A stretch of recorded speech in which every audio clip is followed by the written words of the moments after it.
బాబా పనిలో మనందరం పాల్గొంటూ ఉంటాం. సాధారణంగా మనం ఏమనుకుంటాం, చాలా ఎక్కువ పని చేసేస్తున్నాను నేను అనుకుంటూ ఉంటాం. దాని వెనుక సాగిన అసలు రహస్యం ఆ కథ ద్వారా మనం తెలుసుకుందాం. ఇది మనందరికీ వర్తిస్తుంది. మనందరం అనుకుంటాం కదా, చాలా పని చేసేస్తున్నాం మనం, ఆయన మనకు రుణపడి ఉండాలి అన్న స్థాయిలో మనం అనుకుంటూ ఉంటాం ఎంత పని చేసేస్తున్నాం. అది దానిలో అసలు అర్థం ఏంటో ఈ నాటిక ద్వారా తెలుసుకుంటాం. అమ్మయ్యా, ఈ పని మొత్తం అయిపోయింది. పని ఇంకా చేయలేకపోతున్నాం బాబాయ్. బాగా నిరసించిపోయినట్టున్నావు, ఏమైంది? ఏంటి ఏమయ్యేది? ఈ పని అంతా నేను చేయలేకపోతున్నాం. అరే, అసలు దేని గురించి మాట్లాడుతున్నావు అని? బాబా పుట్టినరోజు కోసం అక్క, ఈ పనులన్నీ ఉంటాయి కదా వాటి ఓ కోసం. అదా, ఎంత పని చేసినా కాలేదుగా. అబ్బా ఎంత అదృష్టం తగ్గింది నీకు. ఏం అదృష్టం? మరి బాబా పని చేయడం అంటే అదృష్టమే కదా. ఎంత చేసి ఏం లాభం? ఎవ్వరూ గుర్తించరు. గుర్తించడం ఏంటి? నాకు అర్థం కాలేదు. గుర్తించడం అంటే ఇప్పుడు ఇంత పని చేసినానా కనీసం ఎవ్వరు పొగడరు, గుర్తించరు.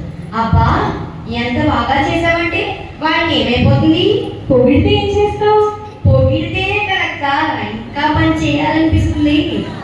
ఓహో, బాబా సాహిత్యంలో ఉన్న కథ చెప్తా. సడన్ గా కదంటావేటక్క? చివరిలో నీకే తెలుస్తుందిలే. సరే. ఒక సద్గురువు ఉండేవాడు.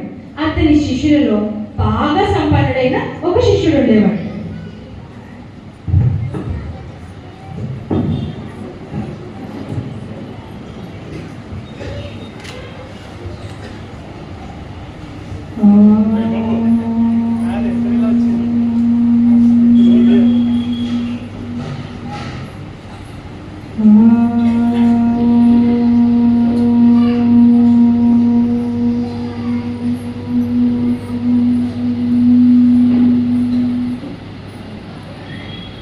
నాయనా, గురుగారు ఇలారా. చెప్పండి గురుగారు. ఈ రోజు నుండి ఈ ఆశ్రమాన్ని నడిపే బాధ్యత, అంటే ఆర్థిక బాధ్యతను నీకు అప్పగిస్తున్నాను. మహాభాగ్య ప్రభు. జాగ్రత్తగా జమా ఖర్చులన్నీ నువ్వే చూసుకో. నీ దగ్గర చాలా సంపద ఉంది కదా, అది మొత్తం ఈ ఆశ్రమ నిర్వహణ కోసం వెచ్చించు. అలాగే ప్రభు, మీరు చెప్పిన విధంగానే చేస్తారు. జమా ఖర్చుల కోసం పుస్తకం కొనుక్కోవాలి. పదండి.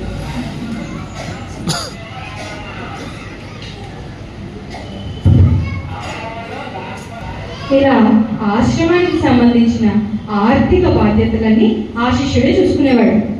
ఆర్థిక బాధ్యతలంటే తన ఆస్తిని మొత్తం ఉపయోగించి ఆ ఆశ్రమ ఖర్చుల్ని పెట్టేవాడా?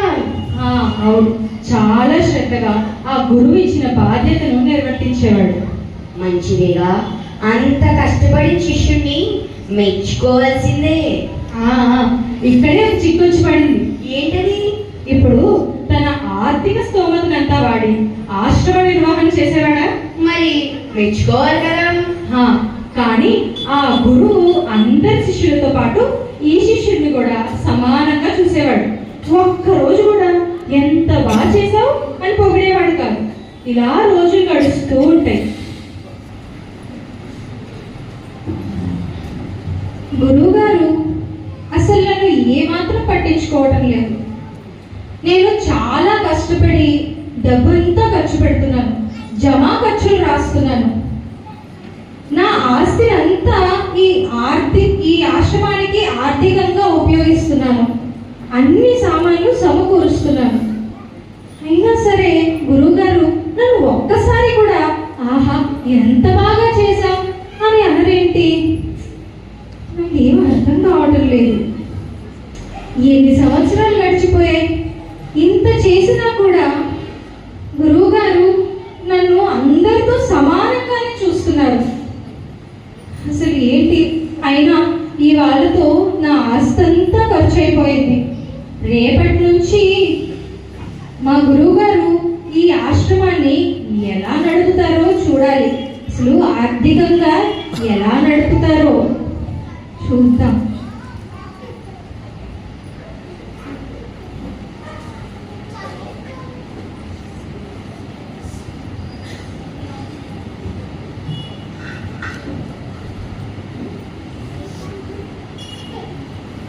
నాయనా, గురువుగారు, వాకిట్లో బంకమట్టి ఉంది కదా, అది ఒక పిడికెడు ఇలా తీసుకొనిరా.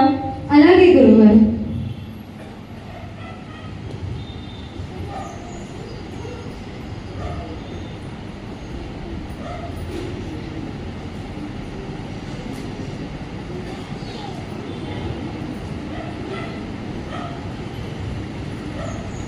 ఇదిగో.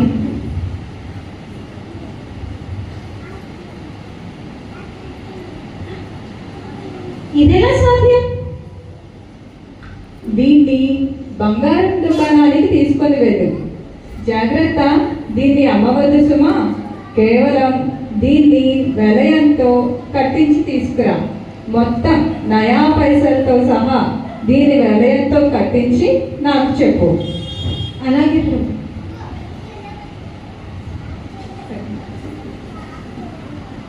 అర్థమేంటి? గురువుగారు నాకు ఈ రత్నం ఎందుకు ఇచ్చినట్లు? అయినా గురువుగారు ఏం చేసినా దాని వెనకాల ఒక పరమార్థం ఉంటుంది. ఈ రత్నం ఇచ్చే బదులు నన్ను ఒక్కసారైనా బాగా చేసావు నా కోసం నువ్వు అని చెప్పొచ్చు కదా. ఏంటో సరే, రత్నాల వ్యాపారి దగ్గరికి వెళ్ళాలి, ఆలస్యం చేయకూడదు.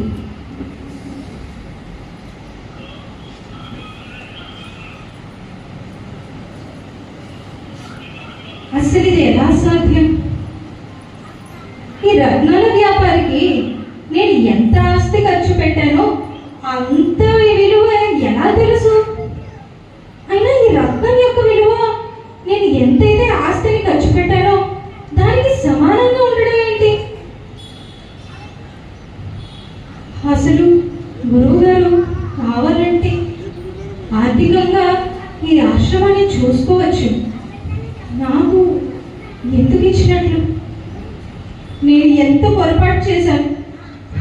గురువు గారిని చాలా అపార్థం చేసుకున్నాను. గురువు గారు, ఏ నాయనా, విలువ కట్టించావా? కట్టించాను గురువుగారు. ఇదిగోండి. సరే, ఇప్పటి వరకు నువ్వు ఖర్చు పెట్టిన మొత్తం ఎంత? పర్వాలేదు నాయనా, చెప్పు. ఇప్పటి వరకు నువ్వు ఖర్చు పెట్టిన మొత్తం ఎంత అయిందో నయా పైసలతో సహా చెప్పు. ప్రభు, రెండు సమానమే. నేను ఎంతైతే ఖర్చు పెట్టానో అంతే విలువ ఈ రత్నానిది. నన్ను క్షమించండి ప్రభు. పర్వాలేదు నాయనా, లే. ఇలా చూడు, నాకు సామర్థ్యం లేక ఈ బాధ్యతని నీకు అప్పగించలేదు సుమా. కేవలం నా సేవలో నీకు భాగం కల్పించడం కోసం ఈ అవకాశాన్ని నీకు ఇచ్చానే తప్ప ఈ ఆశ్రమాన్ని నిర్వహించడం నాకు కష్టమైన పని ఏమీ కాదు. నన్ను క్షమించండి ప్రభు. పర్వాలేదు నాయనా, పదండి వెళ్దాం.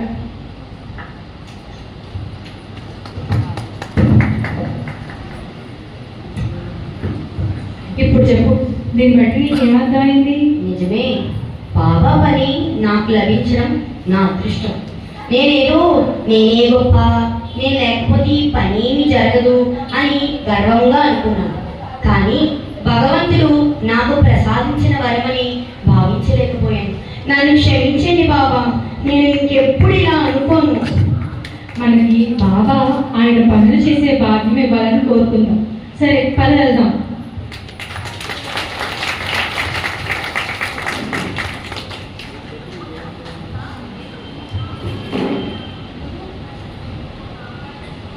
గురువు శిష్యునికి తన పనిలో పాల్గొనే అవకాశం ఇచ్చాడు అంటే దాని అర్థం ఆ పని చేయడానికి గురువుకి సామర్థ్యం లేక కాదు, శిష్యునికి తన పనిలో పాల్గొనే అవకాశం కల్పించడానికి.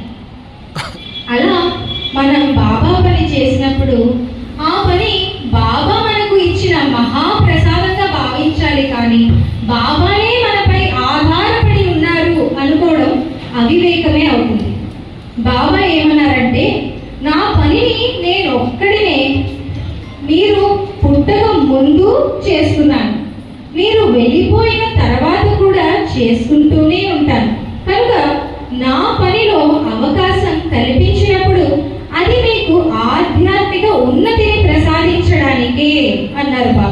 अवतार मेहर बाबा की जय।